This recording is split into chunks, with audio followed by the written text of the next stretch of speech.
Apabila vaksin yang dibeli itu efektif, maka nggak ada masalah dong ya. Tapi bagaimana kalau tidak efektif?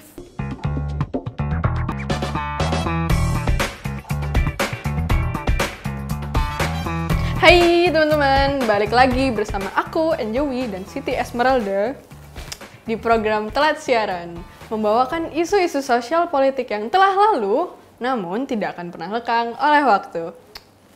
Di isu pertama yang akan kubawain nih, mengenai PSBB transisi atau new normal. Gubernur DKI Jakarta Anies Baswedan menerapkan kembali PSBB transisi karena situasi pandemi COVID-19 diklaim sudah lebih stabil.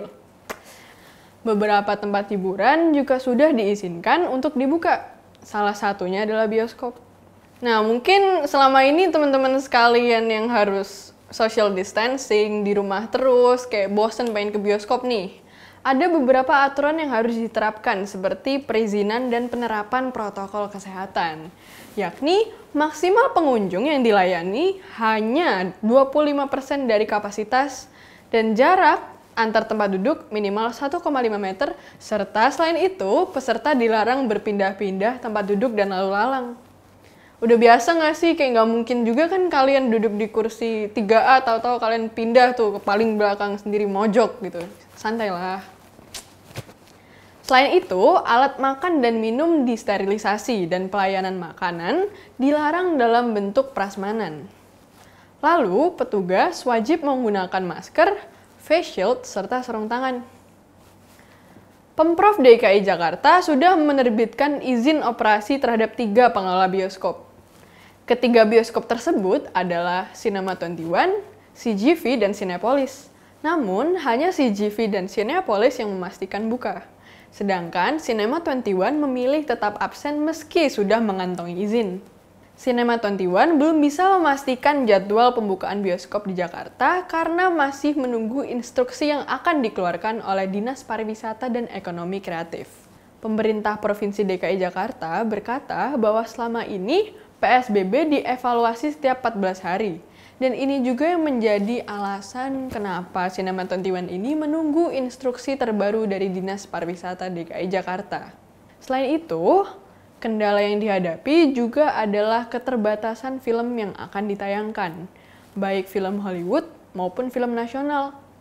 Kayak kalian tahu kan, selama corona ini produksi film juga cenderung menurun ya, karena pada ada social distancing, entah itu film lokal maupun film internasional.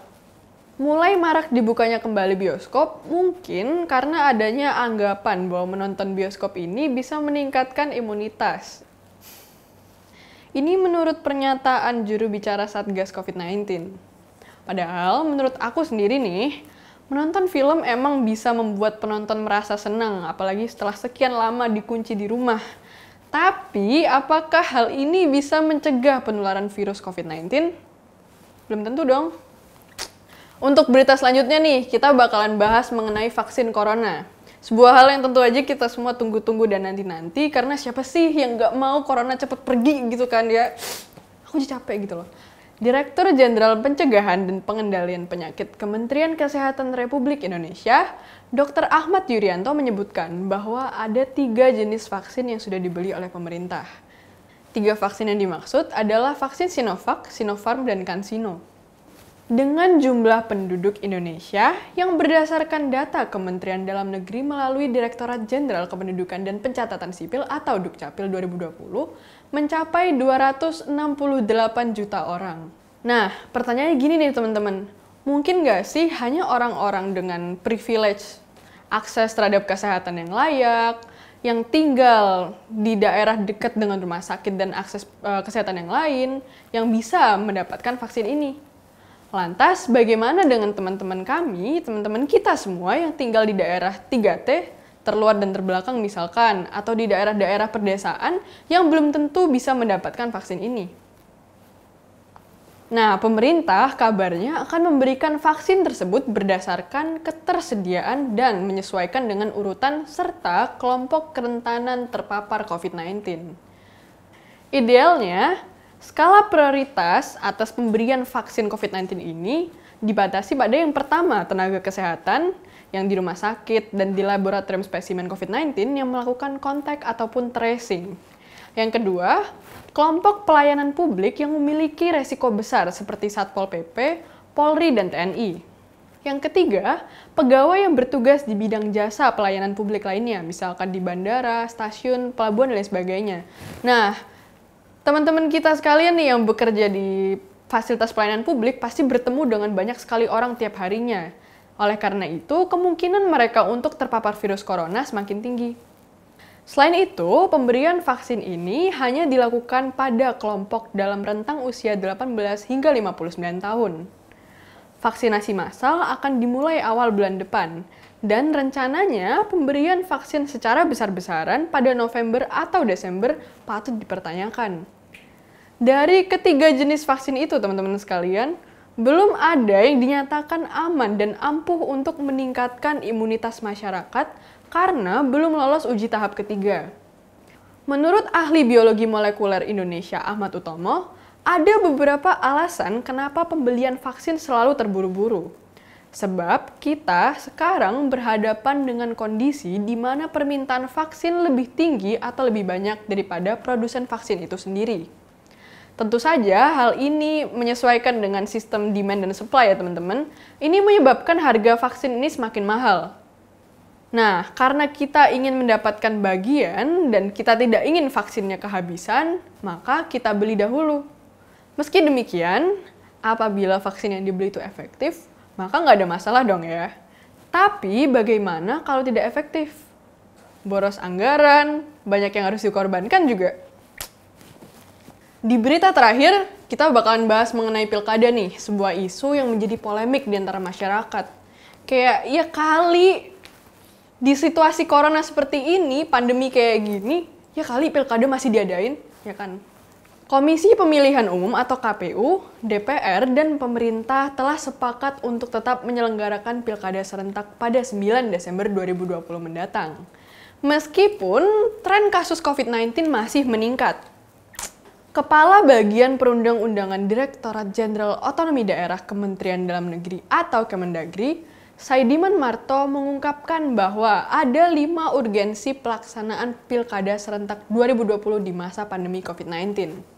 Alasan yang pertama nih, katanya pelaksanaan Pilkada di tahun 2020 merupakan keputusan bersama antara pemerintah, DPR, dan penyelenggara pemilu. Yang kedua, wujud kedewasaan bangsa Indonesia dalam demokrasi adalah dengan menjadikan pilkada sebagai momentum untuk memerangi pandemi COVID-19. Yang ketiga, mengurangi praktik kepemimpinan pemerintah daerah yang terlalu banyak dipimpin oleh pejabat sementara atau pelaksana tugas atau PLT nih yang memiliki kewenangan terbatas. Yang keempat adalah harapan terpilihnya kepala daerah yang dipercaya publik karena terbukti mampu menangani pandemi COVID-19 di daerahnya. Nah, yang kelima nih teman-teman, yakni untuk memacu perekonomian di tengah krisis COVID-19.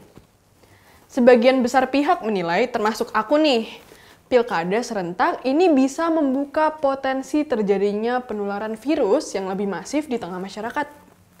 Oleh karena itu, pilkada serentak ini perlu ditunda hingga kondisi pandemi mereda dan memungkinkan dilakukan pilkada serentak.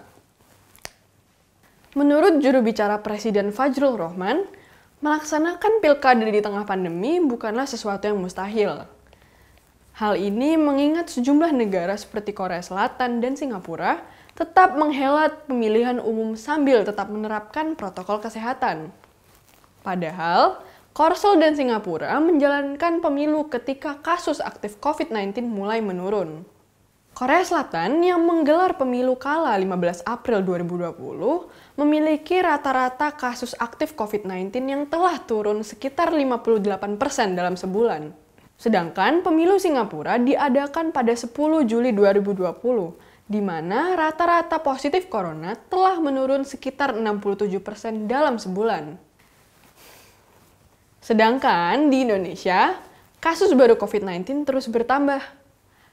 Jalan untuk menunda kontestasi ini sebenarnya terbuka lebar.